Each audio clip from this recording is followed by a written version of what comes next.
এত বড় ইউটিউবার আমার সাথে দেখা করার জন্য আমার পাড়াতে চলে এলো। তো গাইস কেমন আছো তোমরা সবাই? আশা করি সবাই ভালো আছো। আমি হলাম শুভ, আমি একটি চায়ের দোকান চালাই সিলিকন ভ্যালি মোড়ের সামনে।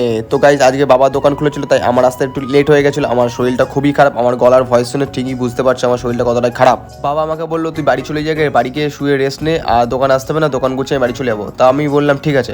তো বাড়ি এসে শুয়ে পড়েছি, আর রাত তখন দুটো আড়াইটে প্রায় বাজে। আমাকে মহাদেবদা ফোন করে বললো যে কোথায় আছিস, জব করে নিচে আয়, ঝন্টুদার বাড়িতে কার্তিক ঠাকুর ফেলবো। আমি এত রাতে ফেলবি? বলি হ্যাঁ এত রাতেই ফেলবো, জব করে আয়। এখন ওরা ঘুমায়নি, জেগে আছে মনে হয়। আমি ঠিক আছে চলো কার্তিক ঠাকুরটা নিয়ে ফেলেই আসি। তা একটা কার্তিক না, দুটো কার্তিক, একটা মহিলা কমিটি আর একটা ছেলে কমিটি, মানে আমরা আর একটা বৌদিরা ফেলবে।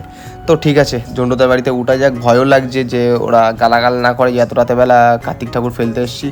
তো গাইস দেখতে দেখো কত সুন্দরভাবে দুটো কার্তিককে দুজনকে নিয়ে যাওয়া হচ্ছে, আর কার্তিক ঠাকুরটা বসিয়ে দিয়ে আমরা চুপচাপ এখানে বসে থাকবো, দেখবো কখন উঠে কার্তিকটাকে ঘরে তোলে।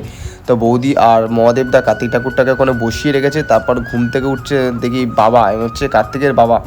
তা ঝন্টুদা বলছে একটা কার্তিক ফেলতে পারতিস। আমি বললাম না, একটা মেয়েরা ফেলেছে আর একটা ছেলেরা ফেলেছে, তার দুটো কার্তিককে দুজন মিলে তুলে ঘরে বসিয়ে দাও আর একটু এসির হাওয়া খাওয়াও।